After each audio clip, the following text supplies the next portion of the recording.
Pessoal, meu nome é Mel e hoje nós vamos estudar derivadas parciais. Eu tentei desenhar da melhor forma que eu pude um exemplo com uma cebola ali. Então, primeiramente a gente tem que entender que o gráfico de uma função de duas entradas, né, x e t, ou seja, posição e tempo, no caso aqui, né, comprimento e tempo, a gente tem, na verdade, como se fosse um lençol, uma figura assim, né, a gente coloca um lençol aqui em cima, com suas ondulações, né, tudo. E aí, esse lençol vai ter cada ponto pertencente à nossa f de t. Então, é sempre uma superfície 2D. Por quê? Antigamente a gente viu funções f de t, que é no caso uma altura, em função do tempo aqui, né? Então, o nosso gráfico era uma coisa, era uma linha apenas, né?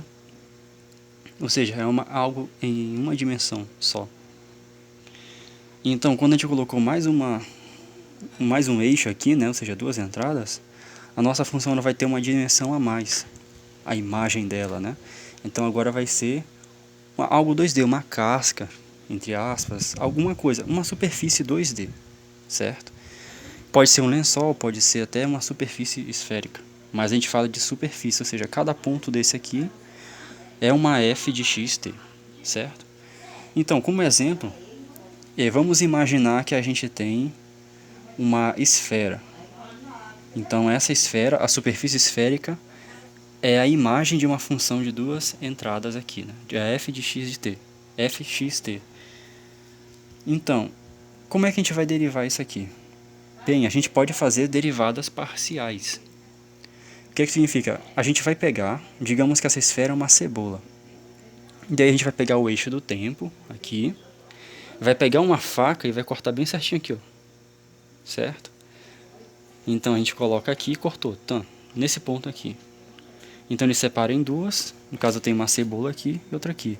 Observe o seguinte aqui, essa curvatura que fica aqui, ó, bem onde, rente onde a faca passou, essa curvatura ela é igual nos dois lados, né? Ou seja, o mesmo tamanho que aqui, o tamanho que é ali. Então não me interessa essas metades, essas bandas aqui, o que me interessa é só a curvatura lá, né? Que é um círculo, na verdade, ali. E daí o que eu quero saber? Eu quero fazer a derivada nesse ponto aqui, ó. Então o que eu tenho que fazer? Eu tenho que colocar o triângulo aqui, fazer o limite para pegar a tangente de alfa, certo? Então eu vou reduzir esse triângulo aqui e obter a curvatura nesse ponto, ó. A reta tangente aqui.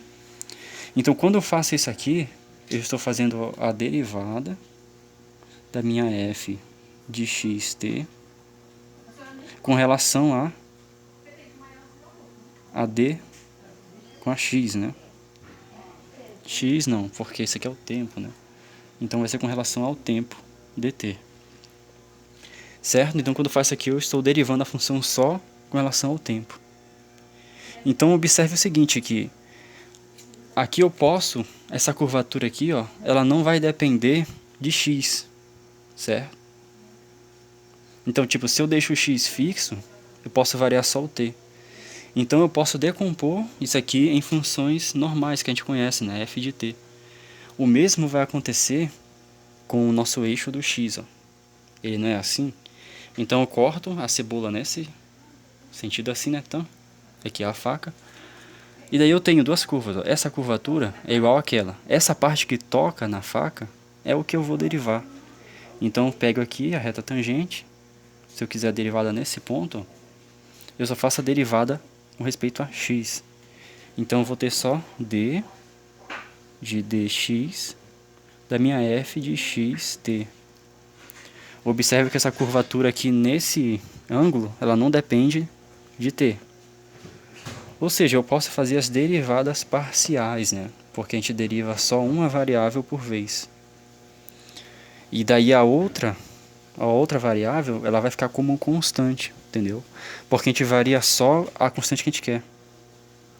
Ou seja, a gente faz a derivada aqui como se fosse uma função que já conhece.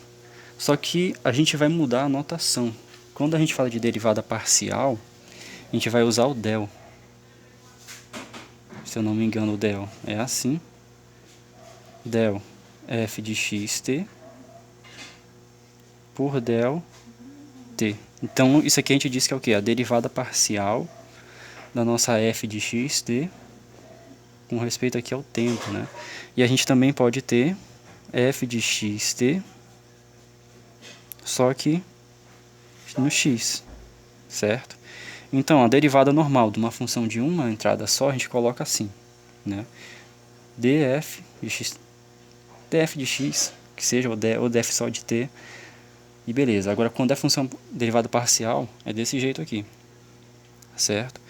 Então, vamos a um exemplo, né? Digamos que a nossa f de xt é igual a x ao quadrado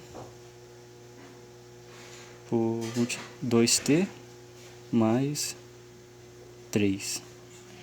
Então, como é que a gente vai fazer a derivada parcial, né? As derivadas parciais dela.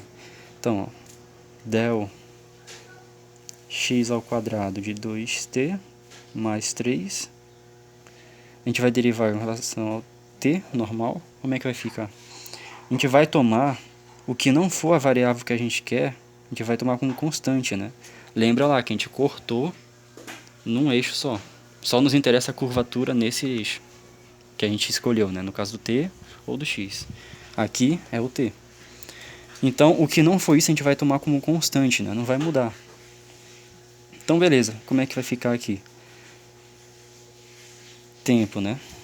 Esse x aqui e esse 2 vão ser a mesma coisa pra gente. Então, na verdade, vai ficar t a 1 menos 1. Aqui na frente fica o x ao quadrado 2, como se fosse só uma constante multiplicando. E aqui a gente vai colocar o 1, que tinha antes. Mas derivada de uma função constante é zero.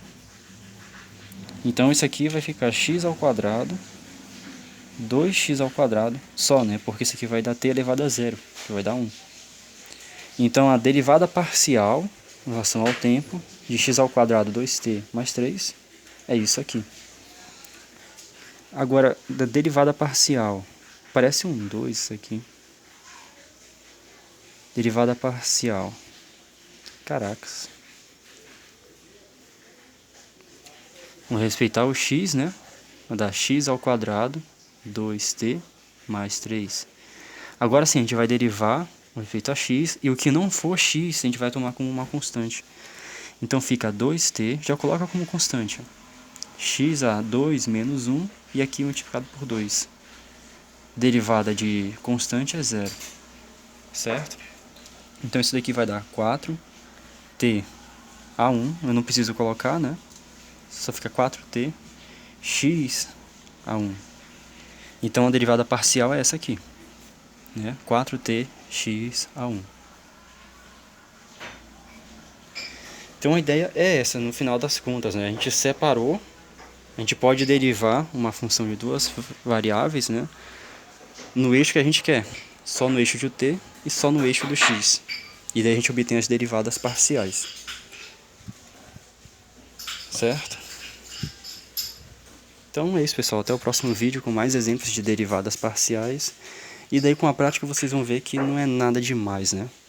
É só você compreender isso aqui, né? Que vai se transformar em simples derivadas parecendo muito, né? Muito parecido com a função de uma entrada apenas, né? Então, valeu, pessoal. Até a próxima.